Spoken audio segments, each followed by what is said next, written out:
Alright, so time for yet another something with this mighty Tata Nano. And कल का एक scenario बहुत ही अच्छा हुआ है मेरे साथ और बहुत ही बुरा भी हुआ है मेरे साथ. तो दिस बीइंग द नैनो, इसके अंदर कुछ है, वो मैं आपको पहले बाहर निकाल के दिखाता हूँ कि वो क्या आइटम है.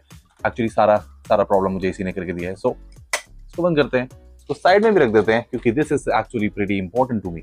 सो गाइस, चेक दिस आउट अगर आप इसे देख पा रहे हो तो.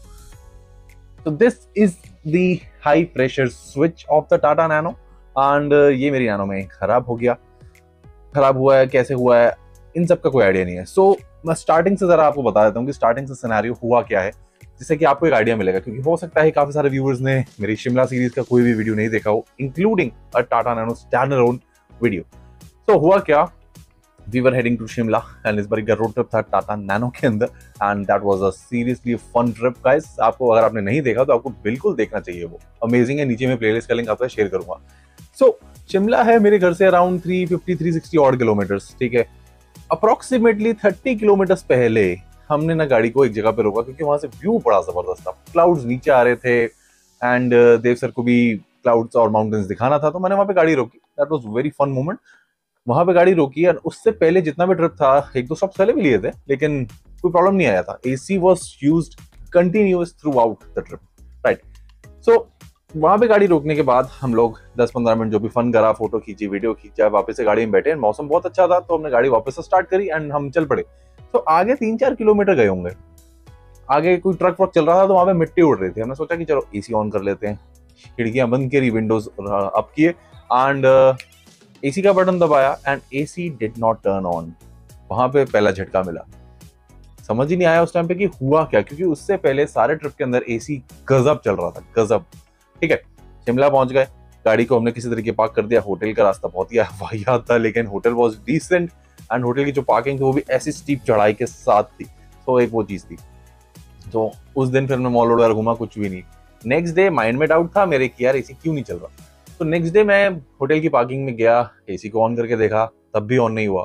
फिर मैंने A to Z fuses, release, जो अपना थर्मोस्टेट है, जो भी कुछ एसी से रिलेटेड होता है, मैंने सब कुछ चेक किया एंड एसी एक्सपर्ट्स को फोन करके बात भी की कि प्रॉब्लम हो क्या सकती है.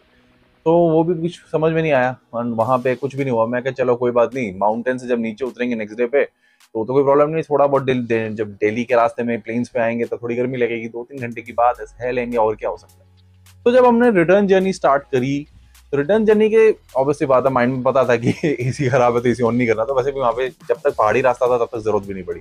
तो जब वो पहाड़ी रास्ता खत्म हो गया ना, नीचे जब प्लेन्स पे आए, जब थोड़ा थोड़ा फील हुआ कि हाँ गर्मी अब लगनी स्टार्ट हो रही है, तो एक जगह पे आए, वहां पे हमने एसी को ऑन किया and guess what, AC turned on. And फिर पूरा रास्ता, बीच में गाड़ी रिफ्यूलिंग के लिए भी रोकी है, खाने के लिए भी रोकी है, सब कुछ किया है, लेकिन पूरा रास्ता एसी चलता रहा रात तक, कोई दिक्कत नहीं आई. मैं कहा यार ये कहानी समझ में नहीं आई. तो ये तो था उस दिन का किस्सा. देन फिर मैंने एसी का चेकअप भी करवाया था, उसका भी एक स्पेशल वीडियो है. तो उस दिन भी एसी चल रहा था, कई दिनों तक चलता रहा एंड तब प्रॉब्लम समझ में नहीं आई कि उन्होंने चेक करा, जो भी बेसिक्स ऊपर ऊपर की चीजें होती है बंदा वो चेक कर लेता है, उसमें कुछ भी नहीं आया. AC was working absolutely fine. उसके काफी सारे दिनों तक AC was working absolutely fine. Then अभी पिछले 3 या 4 दिन पहले पापा मम्मी कहीं गए नैनो में and AC did not turn on. फिर मैंने चलाई, AC did not turn on, मतलब अब तो वो ऑन ही नहीं हुआ. समझ में नहीं आया किस्सा.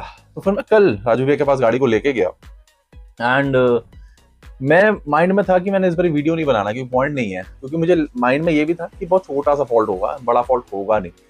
तो सारा कुछ वहां पे चेकअप वेकअप किया तो उन्हें भी समझ में नहीं आया. लेकिन फिर जब डिटेल्ड में थॉरो चेकिंग की ना, तो हाई प्रेशर स्विच के पास जो एक वाल्व होता है, मैं आपको वाल्व का वीडियो दिखाऊंगा. वाल्व भी मेरे पास रखा है, नैनो के अंदर ही है, लेकिन आपको दिखा दूंगा जितना भी मैक्स टू मैक्स पॉसिबल होगा. तो वो वाल्व पे लीक, ऐसे ऐसे लीक मिल रहा था, क्योंकि प्रेशर टेस्ट किया था एंड क्योंकि गैस कह रहे थे कि गैस होगी नहीं इसके अंदर, एंड ऐसा ही हुआ कि गैस ना के बराबर निकली, क्योंकि वहां से वो लीक हो रही थी. तो फिर वाल्व चेंज किया. ठीक है, वाल्व चेंज करने के बाद गैस रिफिल करी तो एसी ऑन नहीं हुआ.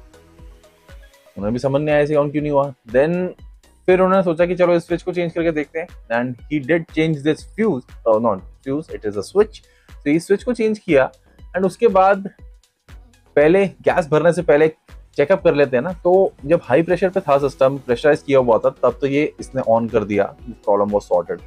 लेकिन असली प्रॉब्लम एक और सामने तब आई कि जब प्रेशर सिस्टम से हटाया, वैक्यूमिंग करी जिससे कि गैस वापस डालनी है, तो गैस जब दोबारा डालने की कोशिश कर रहे थे ना, तो वो 80 से ऊपर नहीं जा रही थी, और 80 से ऊपर जा नहीं रही थी, तो वो कंप्रेसर किक इन हो ही नहीं रहा था, क्योंकि एक प्रेशर पे डिजाइन होता है सिस्टम, तभी वो कंप्रेसर किक इन होता है।